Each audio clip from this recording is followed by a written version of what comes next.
Masih dikasih sempurna. Shalom saudara. Haleluya. Luar biasa ya. Saudara, kalau tadi kita dengar khotbah, sepintas mendengarkan perenungan atau khotbah yang dibawakan oleh pendeta Serli Parinusa STH, ada kata-kata yang cukup menarik yang sangat menarik, sangat menarik untuk kita ambil di dalam hati kita, dalam pikiran kita, dan kita lakukan dalam tindakan kita sehari-hari. Saya catat di sini, di situ firman Tuhan berkata bahwa kekayaan dari kemurahan hati harus dimiliki di dalam hati kita. Kekayaan dari kemurahan hati harus dimiliki dalam hati kita. Ini luar biasa sekali. Kekayaan itu harus dimiliki dalam hati kita. Kemudian ada juga yang mengatakan bahwa kebahagiaan itu memberi. Ternyata ya, kebahagiaan itu memberi, bukan hanya menerima. Kebahagiaan itu memberi, bukan hanya menerima. Jadi saat ini jika Bapak Ibu Saudara bisa memberikan yang terbaik bagi orang-orang yang Bapak Ibu Saudara kasihi, ternyata saudara sedang memberikan sesuatu yang bisa membuat saudara berbahagia di dalam Tuhan. Haleluya. Nah, kesempatan hari ini kita akan membahas topik yang sangat menarik, yaitu dekorasi Natal terindah. Tentunya Bapak Ibu Saudara dengan saya sudah punya persiapan-persiapan di rumah. Selain punya kue-kue atau dan yang lainnya, mungkin punya dekorasi untuk menghiasi ruangan saudara, dan mungkin ada pernak-pernik Natal yang cukup menarik, yang sangat menarik, yang sangat menarik untuk kehadiran orang-orang yang saudara kasihi. Nah, sekali lagi di studio ini sudah ada Ibu Kekasih, Ibu Pendeta Serli Parinusa, dan juga Ibu Mince. Kita akan membahas topik ini, dekorasi Natal terindah. Mungkin saya langsung saja akan berbicara dengan kedua narasumber kita hari ini. Pertama-tama mungkin saya langsung ya Ibu ya, ke Ibu Mince dulu. Nah, Ibu Mince, shalom. Shalom. Puji nama Tuhan, kembali lagi ya Ibu ya.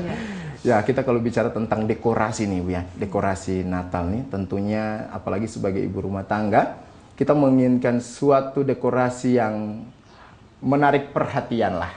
Ya, menarik perhatian yang indah, yang ya sangat menarik gitu buat kita lihat ya. Kalau tamu-tamu kita datang juga enak dipandang mata katanya ya. Nah, buat Ibu Mince sendiri mungkin kira-kira sampai hari ini kira-kira sudah punya dekorasi kayak gitu Ibu? Ya, kalau dekorasi ya kita lagi mempersiapkan untuk dekorasi.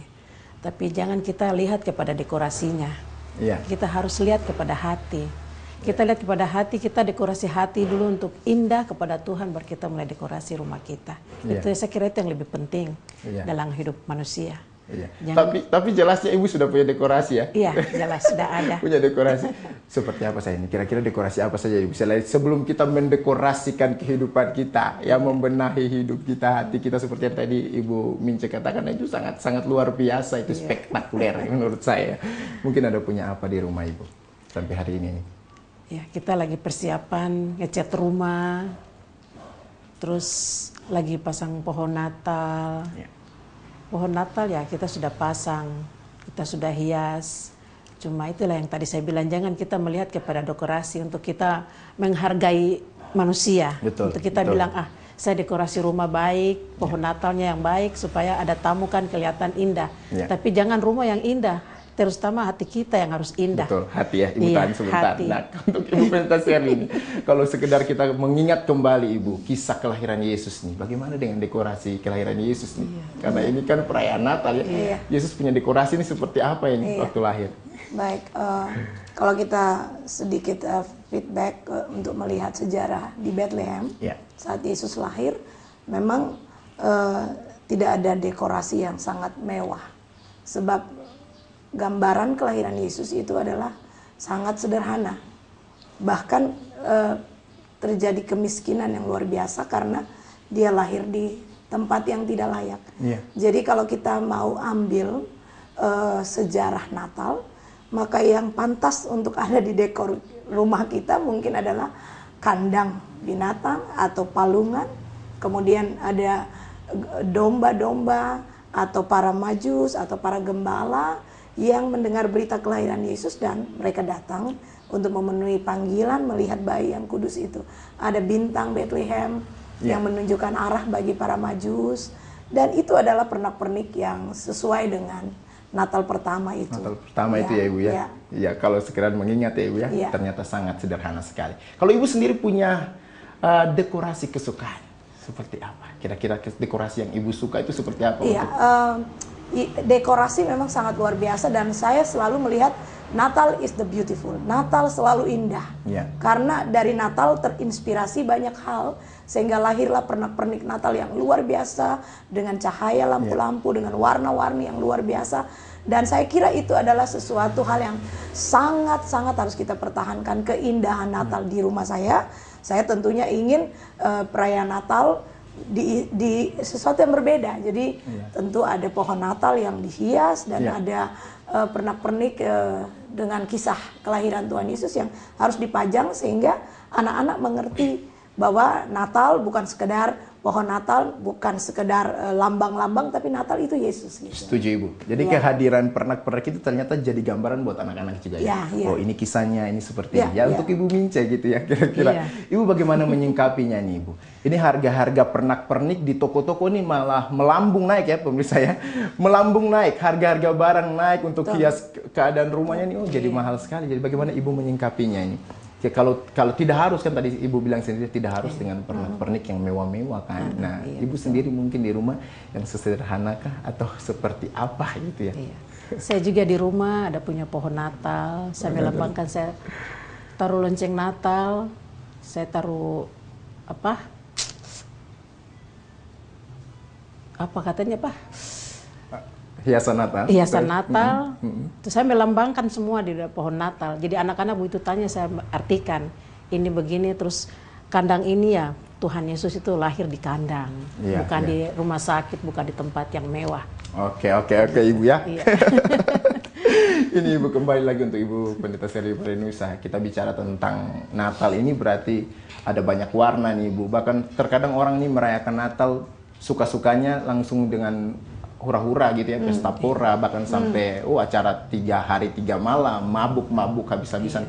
Bagaimana menyingkapi nuansa Natal seperti ini Ibu? Bagaimana untuk khususnya untuk Kota Manokwari ini? Saya lihat sering-sering seperti ini gitu. Bagaimana menyingkapinya Ibu? Saya kira semua orang percaya harus back to first Natal, harus kembali ke Natal yang pertama. Karena kalau tidak kita bisa kehilangan makna Natal. Karena Natal juga bisa dipakai sebagai alat untuk konsumtif. Untuk sikap hidup yang sangat konsumerisme, sehingga orang sangat menghambur-hamburkan apa yang mereka miliki untuk sesuatu yang sia-sia, tetapi tidak dipakai untuk pelayanan, untuk menolong banyak orang yang membutuhkan sentuhan kasih kita. Jadi oleh karena itu lebih misalnya kalau kita punya uang, daripada kita beli pohon Natal yang 1-2 juta, bolehkah kita taruh di amplop dan kita kasih buat orang-orang yang butuhkan pertolongan. Nah, ini nih luar biasa Ibu. Iya. Kalau saya harus tanya kembali buat Ibu ya. Berarti Ibu lihat tidak di sana nih ada makna kasih tidak nih Ibu? Setiap perayaan Natal dari tahun ke tahun sebenarnya ada makna kasih tidak? Saya tertantang sekali, menarik sekali Ibu bilang daripada kita bikin sesuatu yang hura-hura, lebih baik isi uang di amplop, kasih janda kayak atau duda kayak atau orang-orang anak-anak yatim piatu yang mungkin lebih membutuhkannya begitu ya. Jadi mungkin kalau sekarang Ibu harus melihat keadaan sekarang, apakah gereja-gereja sudah melakukan itu? Kita harus mengerti isi hati Tuhan. Ya, isi hati Tuhan tuh hati yang sangat care, sangat peduli, hati yang sangat murah. Tuhan tidak segan-segan mengeluarkan satu untuk harga seorang manusia. Seorang manusia itu sangat berarti bagi Tuhan. Nah, oleh karena itu kita harus menghargai manusia lebih daripada benda-benda dan materi. Nah, hari ini kita ini Natal itu sangat konsumtif, sangat konsumerisme. Natal ini sangat penuh dengan kehura-huraan tanpa kita menyadari bahwa di sekitar kita banyak orang yang membutuhkan pertolongan. Nah, karena itu saya selalu mengatakan, kalau Natal identik dengan dekorasi yang mahal, kalau Natal identik dengan makan minum yang sangat mewah, maka ini harus diubah. Paradigma ini harus diubah. Karena itu kita harus mengerti kenapa Tuhan itu mau jadi manusia yang sangat miskin, lahir di kandang, itu untuk apa sebenarnya? Dia bisa melakukan sesuatu yang gampang sekali, tapi dia mengambil jalan yang sangat sukar dan sangat tidak masuk akal kita. Seorang yang memiliki kekayaan surga, yang memiliki segala kelimpahan, mau mengambil kehinaan seperti itu. Saya baca di semua perpustakaan yang saya pernah masuk, buku-buku yang saya pernah baca, tidak ada seorang tokoh terkenal pun yang mengambil jalan itu. Mungkin ada seperti Mahatma Gandhi atau Ibu Mother Teresa yang mengambil jalan Kristus dan melepaskan semua kemewahan mereka dan mengambil jalan kehinaan. Saya kira bolehkah kita juga di perayaan Natal ini sebagai hamba-hamba Tuhan, sebagai orang-orang yang Tuhan berikan kelimpahan, ya kita merenungkan makna kedatangan Tuhan Yesus yang sangat sederhana itu, yang sangat miskin itu. Alkitab katakan dia yang kaya itu menjadi miskin supaya kita yang miskin diperkaya. Nah, bolehkah itu juga kita renungkan, dan tidak saja renungkan, tapi kita lakukan. Ada tindakan kasih.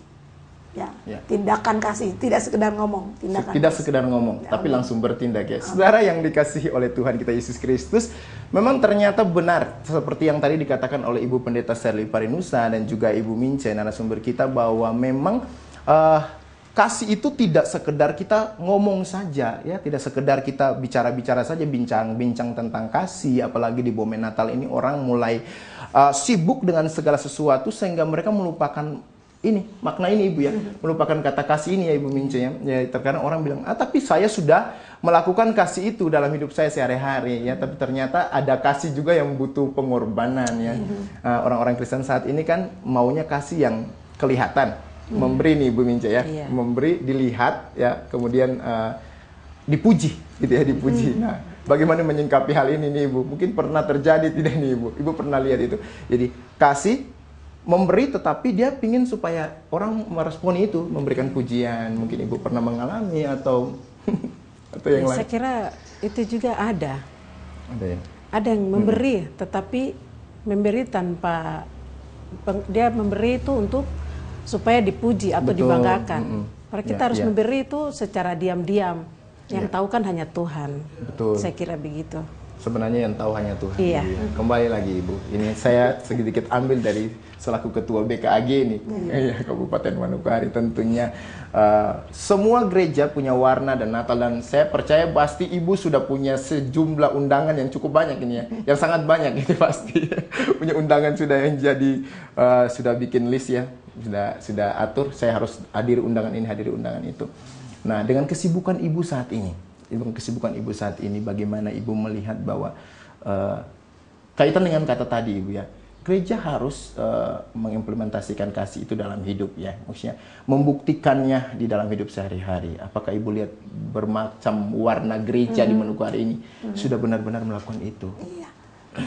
Kak Helmi, begini ya, saya terima kasih untuk bisa menghadiri perayaan Natal dan undangan-undangan, dan juga saya merenungkan sendiri waktu saya hadiri perayaan-perayaan Natal ini, Natal itu. Terus saya tuh berpikir gini, mungkinkah persekutuan atau organisasi yang merayakan Natal atau gereja ini merayakan Natal di tempat yang tidak semestinya. Artinya gini, daripada kami membuang-buang biaya untuk perayaan Natal, untuk kami makan sendiri, akhirnya kami kenyang sendiri, mungkin sekali kami pergi ke orang-orang di pedalaman, kami Natal dengan mereka, atau kami Natal di penjara, atau kami Natal dengan anak-anak di rumah sakit. Betul. Saya merasa bahwa itu sesuatu yang lebih bernilai daripada hanya sekedar seremonial, karena Natal bukan sekedar seremonial. Natal harus dipakai momen ini untuk melakukan sesuatu sehingga orang-orang mengalami sentuhan kasih. Saya begitu bangga dengan Ibu Teresia yang melakukan hal yang luar biasa. Mungkin Natal dengan anak-anak di jalanan, Natal dengan orang-orang ojek di terminal, Natal di tempat-tempat yang mungkin orang tidak mengalami sentuhan itu, kita lakukan. Tapi kalau kita hanya di gereja kita atau apa, saya kira itu sesuatu yang biasa. Ya, harus ada sesuatu yang luar biasa Ibu. Ya, di Natal. Ini sangat luar biasa Ibu, sangat luar biasa sampai di sini Ibu. Saudara yang dikasihi oleh Tuhan kita Yesus, tetap dikasih sempurna dan kita akan kembali.